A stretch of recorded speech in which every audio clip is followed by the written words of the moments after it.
সালামু আলাইকুম, কেমন আছেন? আমিও ভালো আছি আলহামদুলিল্লাহ। আজকে বানাবো হলো আপনার রসুনের আচার।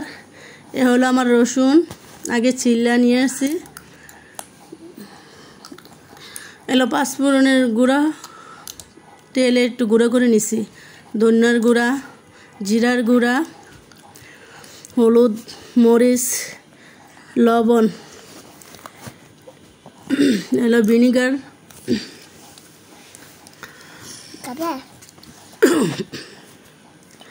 এ হলো আদা, এই সরষের তেল, তারপরে আপনার হইলো সরষে ব্লান্ডার করে নিচ্ছি মিক্সার ব্লান্ডারে।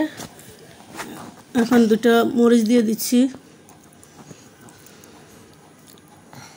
দুটো পাঁচফোড়ন দিয়ে দিচ্ছি আস্ত, দাঁতে কামড় পড়লে গ্রানটা খুব ভালো আসে।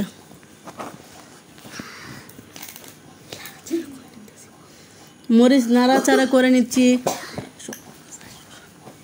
দিয়ে দিলাম সরষে বাটা।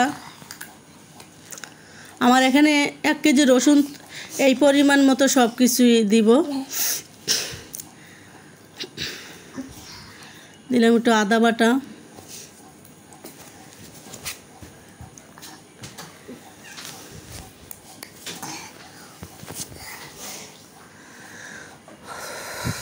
একটু জিরা বাটা দিয়ে জিরার গুঁড়া দিয়ে দেই,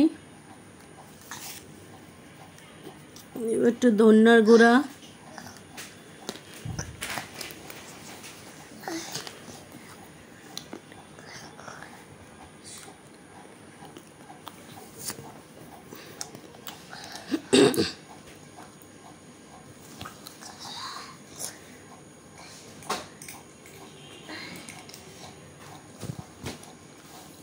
হলুদ, মরিচ দিয়ে দিলাম।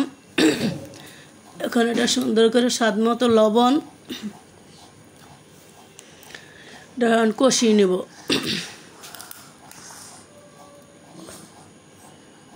এখন দিব ভিনিগার, দিয়ে একটু নাড়াচাড়া করে নিব।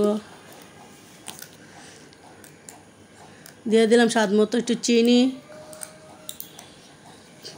এটা অত মিষ্টি লাগে না, জাস্ট একটু যতটুকু দিলে একটু হালকা মিষ্টি লাগবে ততটুকু দিব।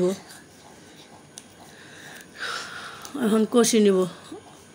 আসলে কি আজকে অনেক দিন ধরে আপনাদের ভাইয়া বলতেছে একটু রসুনের আচার খাবে, রসুনের আচার খাবে, তাই একটু এটা আপনাদের ভাইয়ার জন্য বানাইলাম। যদিও আমার এটা খুব পছন্দ না, খাই একটু কম, কিন্তু আপনাদের ভাইয়ার জন্যই বানাইলাম।